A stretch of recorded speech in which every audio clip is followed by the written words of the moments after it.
name's Lyla. I'm 17 years old and a junior in high school. I go to my classes on time, spend weekends with my friends, and come home to my dad, my brother Jude, and my cat, the Dude. I like to read romance novels, a lot. And after a while, I started to notice that a lot of books don't really describe how the characters are feeling when they're in love. They all just seem to come to the decision that they're in love, and then the story moves on. At first, this was something I just noticed and I didn't care about. Then I had this dream. I was lying in this big grassy field, and I just felt this sort of calm come over me, a little like I was floating. I was just at ease with the world. When I woke up, I realized the field had just been like the one my mom and I used to go to before she passed away. We'd have picnics and talk about everything and nothing, really. But the last time we went, we talked about these sort of questions. After that, I was full of motivation to find the answers to all these sorts of questions. What is love, and how do we recognize it in ourselves and others? Is it the same for every person? Do different people show their love in different ways? Do we love individuals differently? My first thought was to look it up online, but all I got there was a lot of the same stuff I'd found in books, plus a lot of people who just had no idea what they were talking about. The dictionary definition of the word love is strong attachment or dependence, but I wasn't satisfied with that. How can you tell when you love someone or someone loves you? Well, you can't stop thinking about them, and then you get this butterfly feeling in your stomach, and you feel overprotective of them. Well, they're your everything. They're all you can think about. God, you feel like all of your emotions at once, and they just sit in your stomach like lead. Well, when you're with the person you love, it's really hard to think of them not being in your life anymore. Well, you can't stop thinking about them. Like, your heart beats quicker and everything that you just want to be around them all the time. I admit to being a little underwhelmed by people's answers.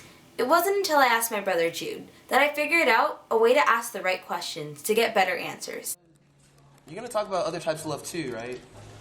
I was going for the overall feeling, really. You can't do that. Why can't I? Because the way you love your family is different from the way you love your friends, right? The way Mom loved Dad is different from the way that she loved us. And the way I love you is different from the way I love my boyfriend. How would you describe how you feel when you're doing something you love or when you're with someone you love, like a sibling or a parent? Well, if I'm doing something I love, I'm usually relaxed and, happy. But when I'm with loved ones, it can make it a little bit stressful because, I'm making sure that they're enjoying it and that they're having fun. Very peaceful, kind of like everything is good in that moment. When that person makes you really happy, when you can't stop thinking about them, that's just a random question. I usually feel proud, happy, content with the feeling of being loved. I would describe it as a moment of relief because I always have these doubts in my head and what ifs, and I'm always kind of stressed out.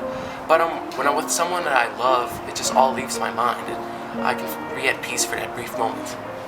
These were the answers I was looking for. They showed that love isn't just being happy.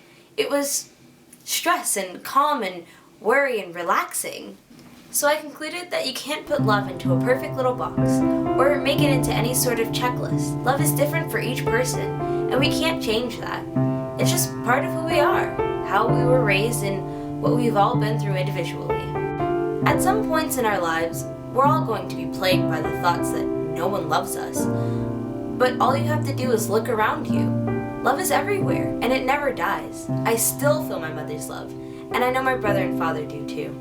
Of course, we wonder if we're going to find the someone we read about in romance novels or hear in love songs, and they're coming. And until they do, everyone else is always there for you. Obviously, love isn't the only thing our lives are about, but it's important enough that if we can sort out how to show it, all of our lives can just be a little happier.